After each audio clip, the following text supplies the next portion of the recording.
Hello guys, make sure to make this into 100 subscribers. We're gonna read Captain Underpants.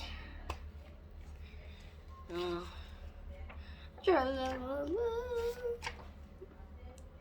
we already read these parts.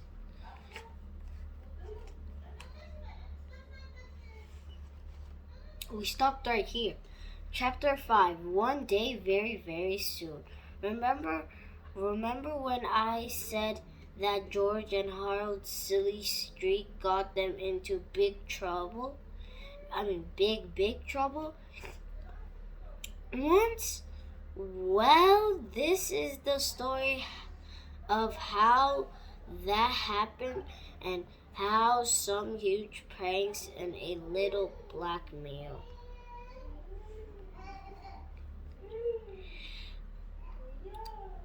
Huge pranks and a little blackmail turned their principal into the coolest superhero of all time. It was the day of the big football game between the Horsewits, Knuckleheads, and the Superville stink bugs. The bleachers were filled with fans.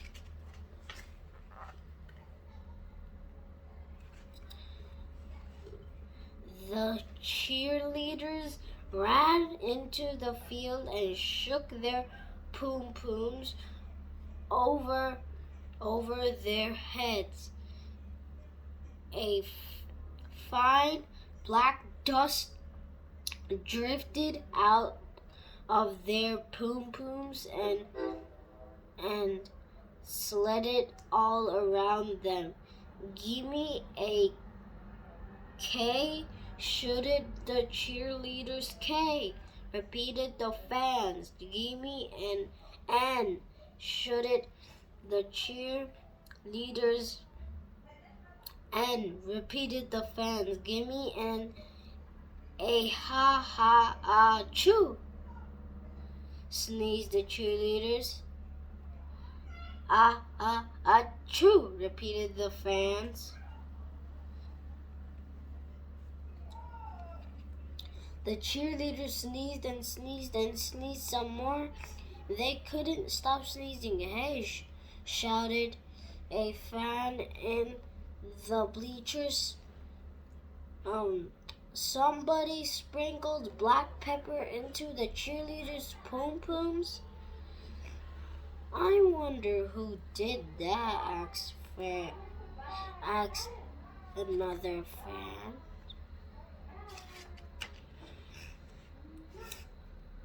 The cheerleaders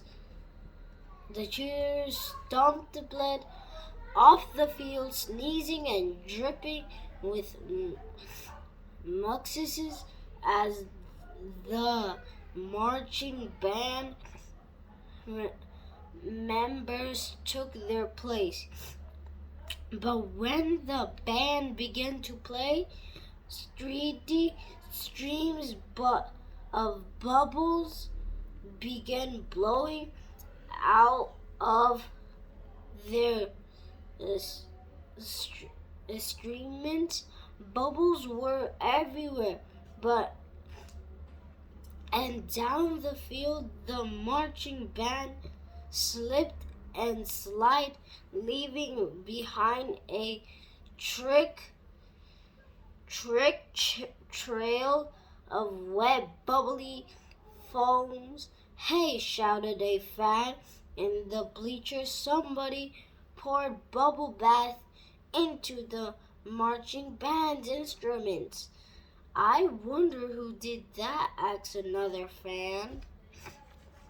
Soon the football teams took the field, and Knuckleheads kicked the ball up. It went to the ball higher and higher. It went. The ball slided into the clouds and kept right on going until nobody could see it anymore. Hey, shouted a fan in the bleachers.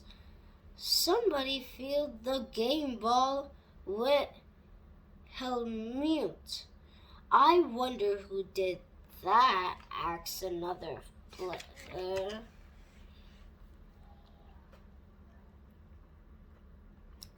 But the missing ball didn't make any difference because at the moment the knuckleheads were rolling around the field, scratching and itching like crazy.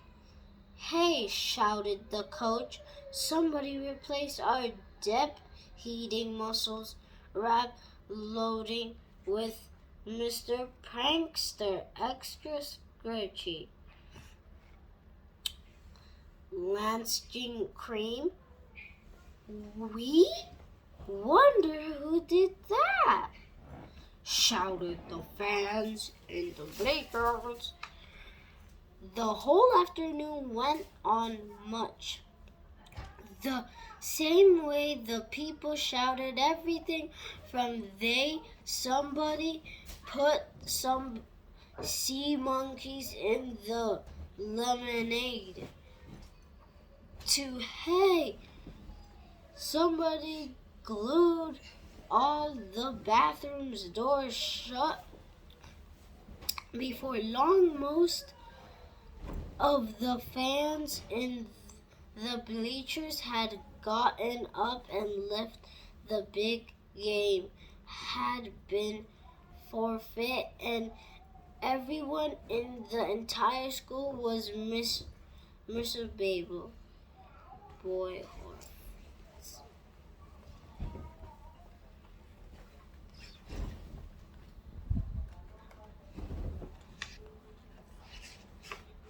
okay.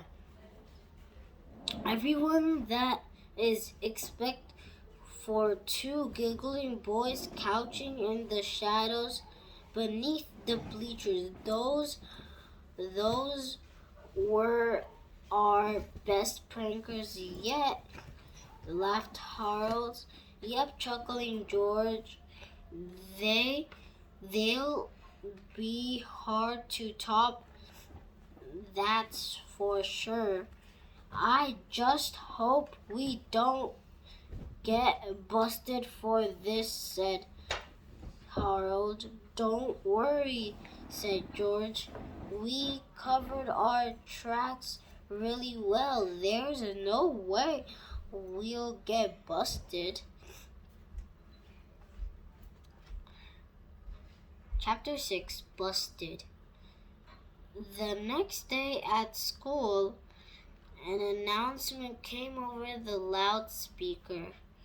George Brett and Harold Hutchers, please report to Principal Carper's office at once. Oh no, said Harold. I don't like the sound of that. Don't worry, said George. They can't prove anything.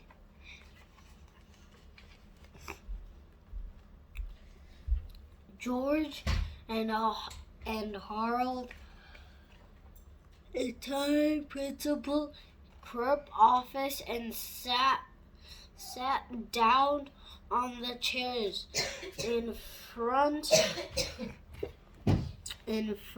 of the desk.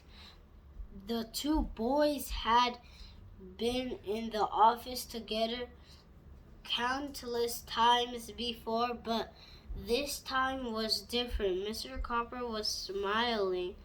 As long as George and Harold had known Mr. Copper, they had never ever seen him smile. Mr. Copper, they had never ever seen him smile. Mr. Copper knew something. I didn't see you boys at the big game yesterday, said Mr. Copper. Oh no, said George, we weren't feeling well. Yeah. Harold smirked nervously. We went home. Oh, that's too bad, said Principal Copper. You boys missed a good game. George and Harold quickly glanced at each other, gulped, and tried hard not to look guilty.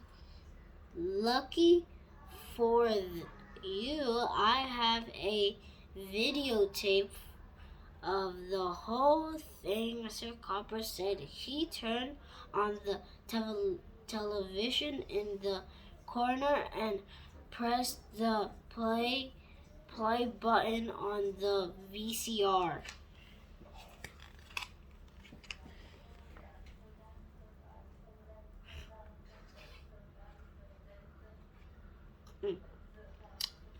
A black and white image appeared on the TV screen. It was an overhead shot of George and Harold sprinkling pepper into the cheerleaders' pom-poms. Next came a shot of George and Harold pouring liquid bubbles bath into the marching band's instruments. How do you like the peer game show? Asked Mr. Copper with a devilish grin. George eyed the television screen until we couldn't answer Harold's eyes.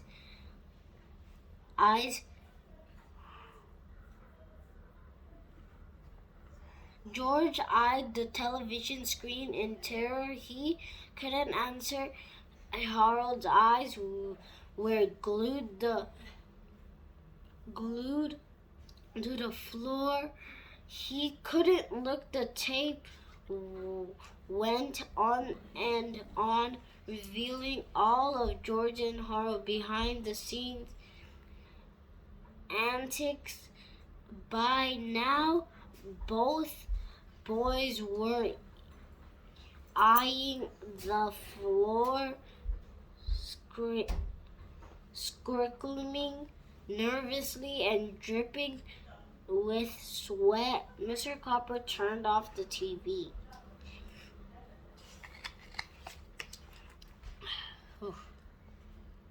You know, he said, ever since you boys came to school, it's been one prank after another. First, you put Dancy's frogs on the Jello salad at the parent-teacher banquet. Then you made it show. You made it show in the cafeteria. Then you rigged all the intercoms so they played word all young combs songs full blast for 6 hours straight for 4 long years.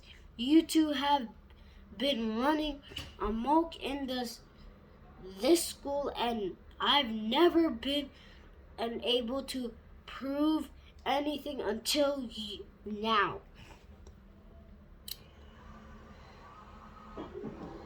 Mr. Kerpo held to the videotape in his hand. I took the liberty of installing tiny video surveilling cameras all around the school. I knew it.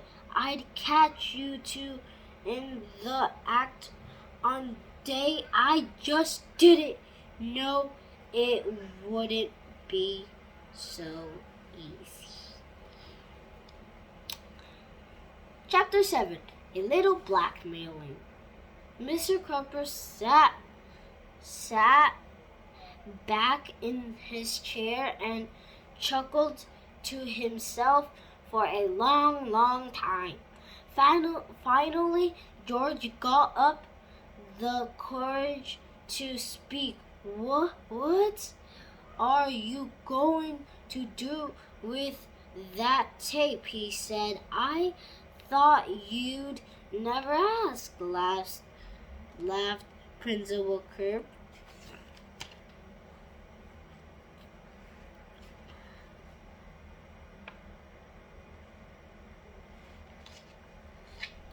I've thought long and hard, but what to do with the tape, Mr. Carper said. At first, I thought I'd send copies to your parents. The boys shouted hard and snagged deeply into their chairs. Then I thought I might send a copy to the school board. Maybe, Mr. Copper continued, I could get you both expelled for this. The boys shouted harder and snagged deeper into their chairs. Finally, I came to a decision, Mr. Harper. Until I could, the football team would very curious to find out just who was responsible for yesterday's fiasco. I think I'll send a copy to them. George and Harold leaped out their chairs and fell to their knees. No, cried George. You can't do No, cried George. You can't do that. They'll kill us. Yeah, began Harold. They'll kill us every day for the rest of our lives. Mr. Carper laughed and laughed. Please, having mercy. The boys cried. Well, do anything, asked Principal Carper with diligent. He reached into the desk at the boys. If you don't want to be dead as long as you live, you follow these rules exactly.